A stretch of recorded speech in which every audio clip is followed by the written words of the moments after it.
अतुलित बल धामम हेम शैलावदेहम अदनुजुवन किशानुम ज्ञानी नाम अग्रगण्यम सकल गुण निधानम वानराणामधीशम रघुपत प्रिय भक्तम बात जातम नमामि।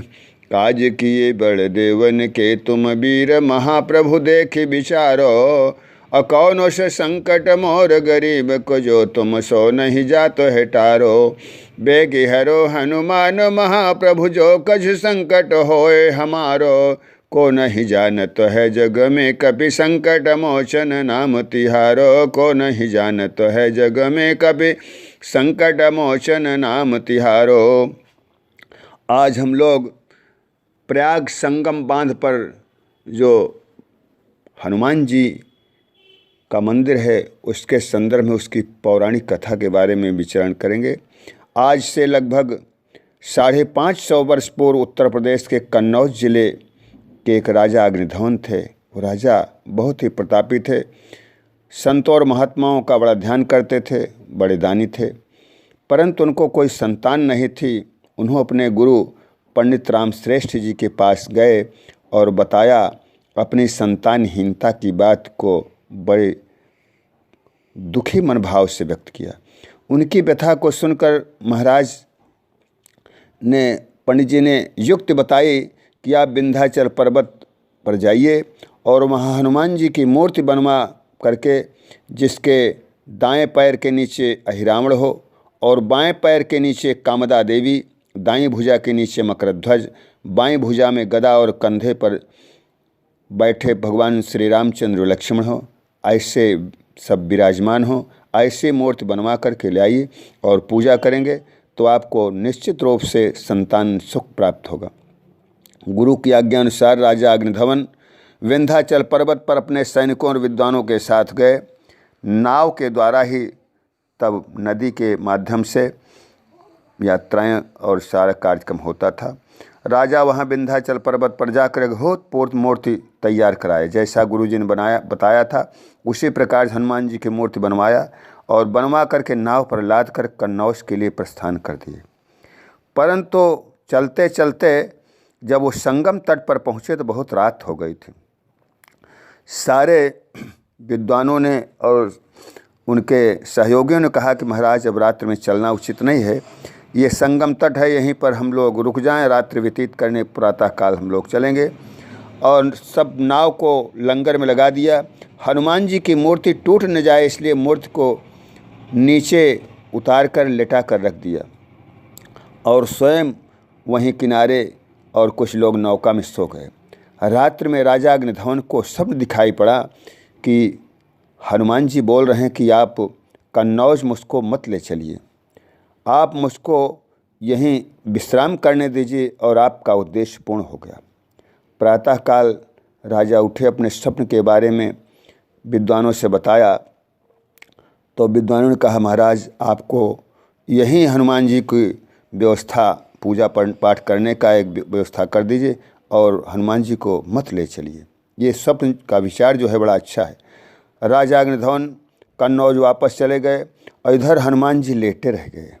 गंगा जी की बाढ़ से, काल के प्रवाह से, तमाम बालू रेत के आने से हनुमान जी वहीं दब गए।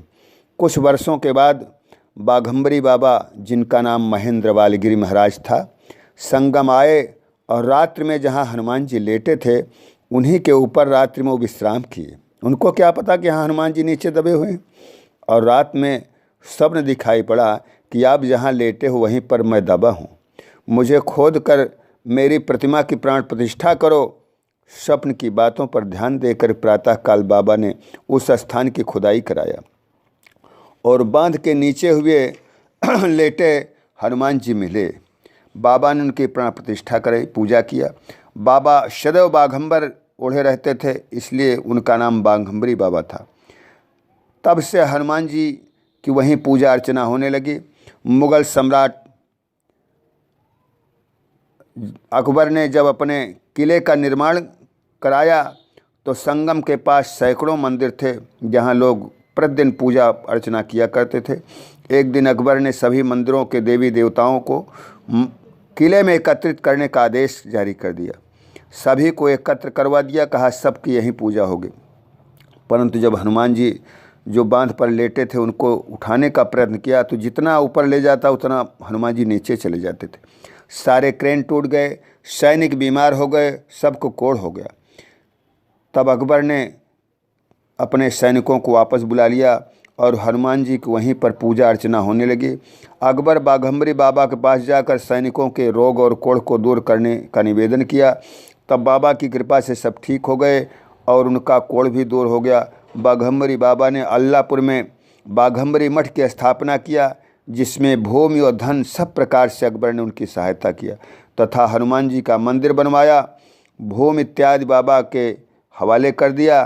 तब से 16वें महंत स्वामी नरेंद्र गिरी जी महाराज हैं, जो हनुमान जी की मन से पूजा आज भी करते हैं। भगवान उनके सारे मनोरथ पूर्ण करते हैं। जो भी यहाँ हनुमान जी के पास आता है, उनकी पूजा करता है, मन में जो अभिलाषा करता है, अवश्य भगवान हनुमान जी उसको पूर्ण करते हैं। वर्ष में 3 कार्यक्रम यहाँ मनाया जाता है।